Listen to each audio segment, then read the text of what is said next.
aruncăm în această bătălie pentru europarlamentare un om foarte tânăr, 26 de ani, dar un om care de acum poate să spună că are experiența a ceea ce înseamnă establishmentul european, structurile europene. Nu întâmplător a susținut la Bruxelles, înainte de a fi consilier la grupul Partidului Popular European, o școală extraordinară, a susținut acolo o lucrare de masterat chiar în instituții europene, în domeniul pe care, iată, îl abordează cu multă dezvoltură și cu mult farmec pentru 26 de ani.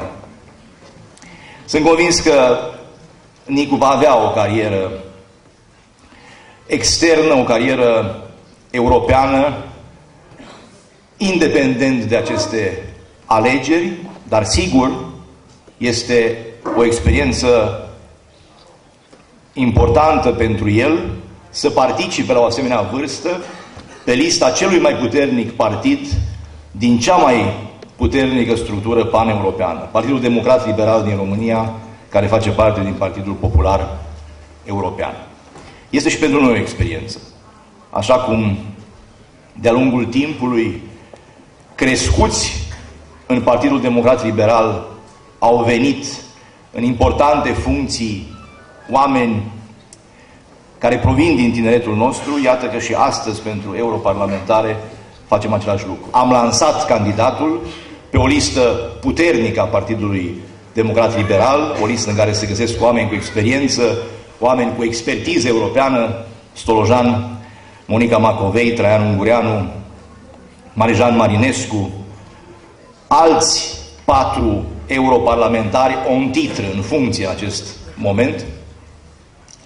Și sigur unde noi îl avem pe Nicu Banda, fie ca acest scrutin din 7 iunie să consacre încă o dată puterea Partidului Democrat Liberal în Gara Severin, aducându-ne încă o dată victoria pe care o bine merităm. Așa să ne ajute Dumnezeu. Mă aflu aici în calitate de reprezentant al dumneavoastră, al creștinilor, la alegerile din 7 iunie pentru Parlamentul European.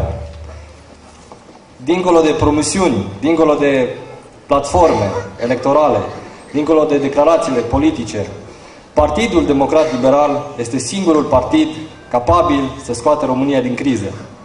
Partidul Democrat Liberal este singurul partid capabil să susțină cu succes interesele României în Parlamentul European, în Europa. Și am să vă spun de ce.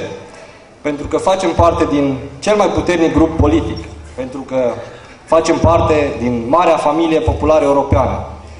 Avem cei mai mulți șefi de state în Franța, Sarkozy, Germania, Angela Merkel, Italia, Berlusconi. Mai mult, președintele Comisiei Europene, Barroso, președintele Parlamentului European, Pöttering. Toți sunt colegii noștri. Noi decidem în Europa.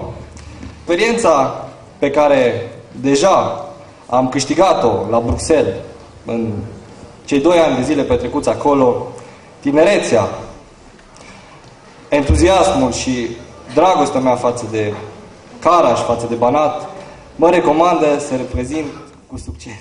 Împreună cu dumneavoastră, cu sprijinul domnului președinte Sorin Frunzăverde, o să reprezint cu mândrie și demnitate Carașul în Europa.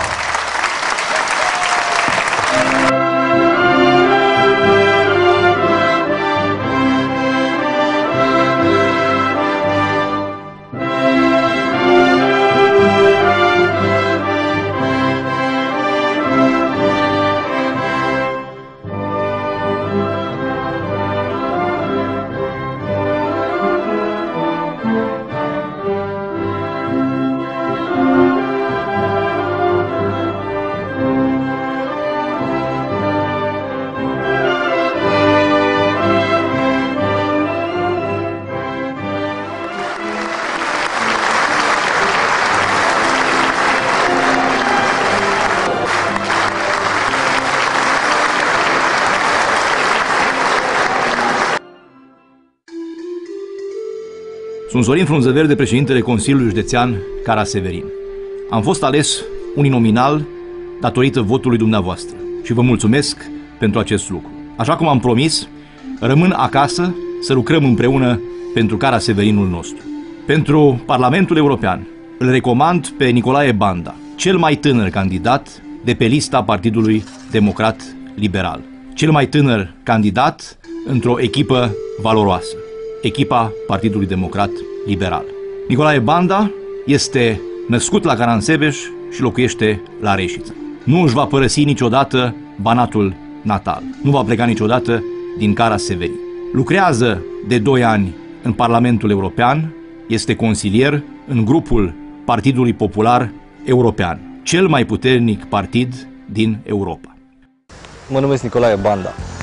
Mă aflu aici în calitate de reprezentant al dumneavoastră, al creștinilor, la alegeri din 7 iunie pentru Parlamentul European.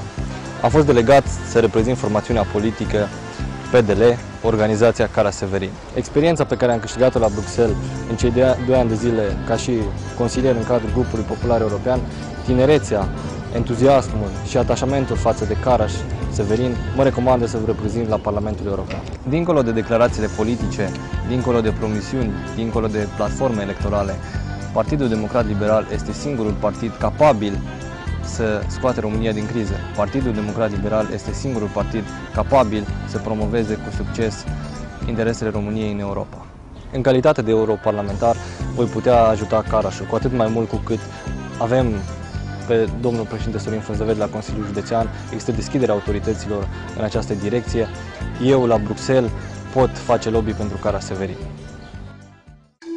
Din partea tineretului l-aș vota pe Nicolae Banda pentru că este un cărășan desăvârșit al județului nostru, este un om cu perspective pentru Parlamentul European, fiind și cel mai tânăr candidat pe lista europarlamentară. De ce Nicu Banda?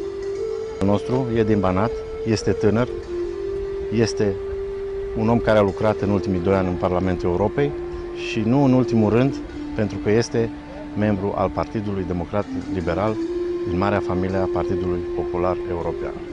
Votez pe Nicolae Banda pentru că este un candidat tânăr, are experiență în Parlamentul European și sper ca toți tinerii să-l voteze. În primul rând că e de aici din Banat, e din zonă, în al doilea rând că e tânăr, în al treilea rând am înțeles că are o experiență de vreo 2 ani la Bruxelles și face mult treaba asta. Deci astea ar fi cele 3 aturi care le-ar avea după mine și pentru asta l-aș vota eu.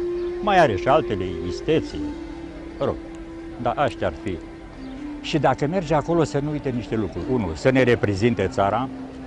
După aia, ce aș dori eu foarte mult și nu numai eu, când se vorbește de Germania, la fel să se vorbească și de România. Parlamentul European decide pentru tine, decide și tu pentru Parlamentul European.